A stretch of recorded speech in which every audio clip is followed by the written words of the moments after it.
மக்கள் மத்தியில, மக்களுடைய மனநிலையில இது எந்த விதமான செல்வாக்கு செலுத்தும் அப்படின்னு பார்க்கலாம். அது ஒரு வகை.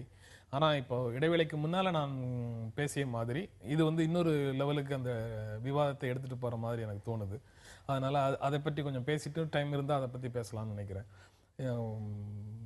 ஒரு மோசமான விளைவை ஏற்படுத்துதுங்கிறதுக்காக ஃப்ரீடம் ஆஃப் எக்ஸ்பிரஷனுக்கு எதிரான நிலையை வந்து ஜனநாயகத்தின் மேல அக்கறை இருக்கக்கூடியவர்கள் கூட முன்வைக்கிறதை எப்படி புரிஞ்சுக்கிறது?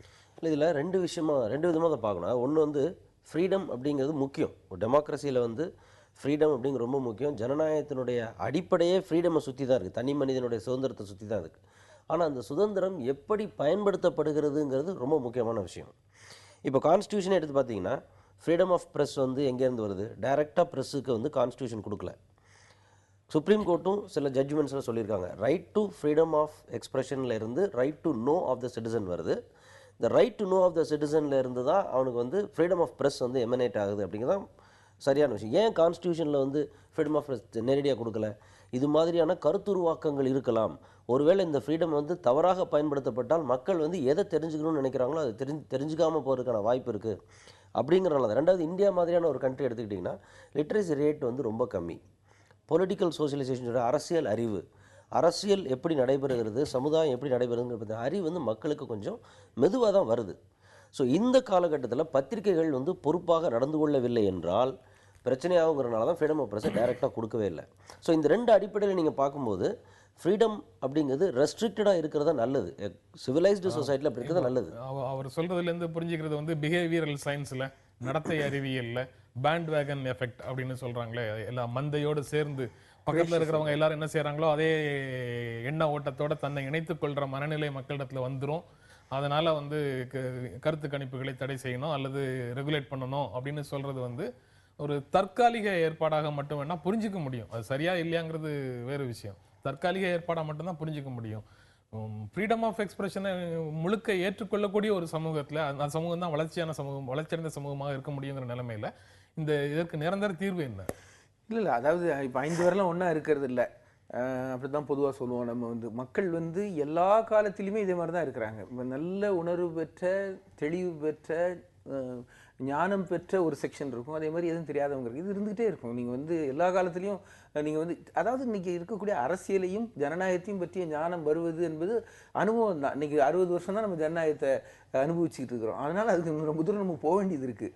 நான் என்ன இந்த குறிப்பிட்ட பிரச்சனை அடிப்படையில் நான் என்ன சொல்ல விரும்புகிறேன்னா, ஜென்ராம் அவர்களோட கருத்தில் எனக்கு உடன்பாடு இருக்குது. அதாவது ஜனநாயகத்தின் அடிப்படைகள், அது ஃப்ரீடம் ஆஃப் எக்ஸ்பிரஷன், அதுக்கு மேலே மேலே தலைகளை விதிச்சுக்கிட்டே போகிற கோரிக்கையை ஜனநாயகத்தின் மேல் நம்பிக்கை வச்சுருக்கக்கூடிய இயக்கங்களே வைக்க வேண்டிய தேவையை உருவாக்கியிருக்க.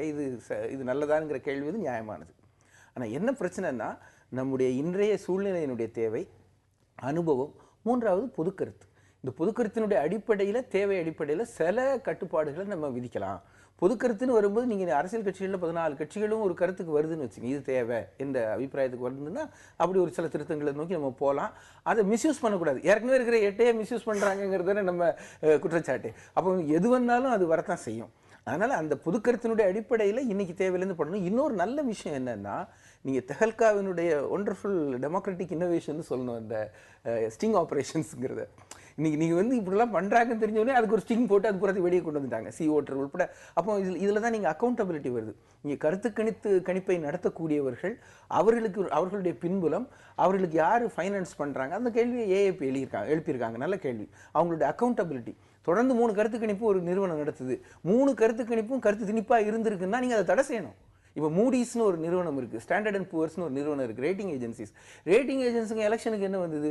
மோடி பிரதம மந்திரி ஆனால் இந்தியாவில் பொருளாதார வளர்ச்சி அடையும் என்று அவங்க ஒரு கருத்து கணிப்பு செய்கிறாங்க. அவங்களுக்கு அந்த அதிகாரத்தை யார் கொடுத்தது? அது டெமோக்ராட்டிக் ஒப்பீனியனே கிடையாது. அது ஒரு நிறுவனத்தோட, ஒரு கார்பரேட் நிறுவனத்தோட கருத்து. அப்போ அதெல்லாம் இன்றைக்கி வந்து தளத்தில் கொண்டு வந்து தேர்தலை இன்ஃப்ளூயன்ஸ் பண்ணுறதுக்கு இன்றைக்கி கார்பரேட் ஹவுசஸ் முயற்சி பண்ணுறாங்க. இதெல்லாம் கண்டிப்பாக தடை செய்யணும்னு நான் நினைக்கிறேன். They have no business in interfere in internal democracy of a country. Standard and புவரோ மூடியோ, how come they do this? அதான் மோடி பிரதமர் ஆகிறதுக்கான கருத்தை திணிக்கிறாங்களா, இல்லை ராகுல் காந்தி பிரதமர் ஆகணுங்கிறதுக்கான கருத்தை திணிக்கிறாங்களா, அல்லது ஜெயலலிதாவோ நிதிஷ்குமாரோ முலாயம் சிங்கோ யாரையும் ஆகணுங்கிறதுக்காக கருத்தை திணிக்கிறாங்களாங்கிறது பிரச்சனை இல்லை. அது வந்து தங்களுடைய தேவைக்காக யாரோ எப்போவோ செய்யக்கூடிய ஒரு விஷயம்.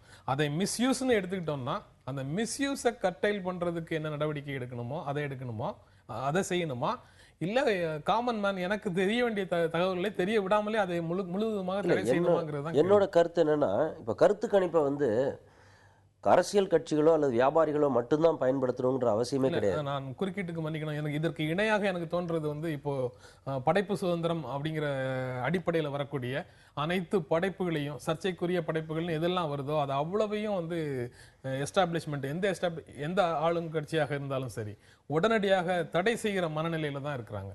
அதாவது இது வந்து ஒரு சர்ச்சையை உருவாக்குனாலே அந்த படைப்பை தடை செய்யறது அப்படின்ற போறாங்க. அதே மாதிரியான ப்ரப்போசல் தானே இதுவும். இல்லை, இப்போ இதை வந்து நான் எப்படி பார்க்குறேன்னா, இப்போ நீங்கள் சொல்கிற கருத்துக்கு நான் ஒத்துக்கிறேன். அது வந்து சர்ச்சைக்குரிய படைப்பு எதுவாக இருந்தாலும் தடை செஞ்சிடணுன்ற ஒரு மனப்போக்கு இங்கே இருக்கிறது வந்து வளர்ந்து விட்டது அப்படிங்கிறது.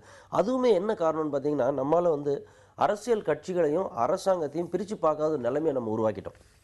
இப்போ வந்து தமிழ்நாட்டில் வந்து ஏடிஎம்கேன்ற ஒரு கட்சி ஆட்சி அமைச்சிருக்கு அப்படின்னா, அது லெஜிஸ்லேட்டிவ் அசம்பிளியில் பெரும்பான்மை இருந்தாலும் ஆட்சி அமைச்சிருக்காங்க. அது வந்து அவங்களுடைய இந்த 5 வருஷத்துக்கு வந்து இவங்களுடைய தமிழ்நாடு வந்து அவங்களுடைய சொந்தம் கிடையாது. அந்த மாதிரி ஒரு மனப்போக்கு உருவாக்குனது தான் பிரச்சனைக்கு காரணம்னு நான் நினைக்கிறேன். ரெண்டாவது என்னுடைய கருத்து என்னென்னா, இந்த ஒப்பீனியன் போல் பொறுத்த வரைக்கும் இதை எப்படி ரெகுலேட் பண்ணலாம் அப்படின்னா, நம்ம ஏன் ஒப்பீனியன் போல் வந்து வியாபாரிகளும் அரசியல் கட்சிகளும் மட்டும்தான் பயன்படுத்தணுன்ற நோக்கிலே நம்ம பார்க்குறோம்.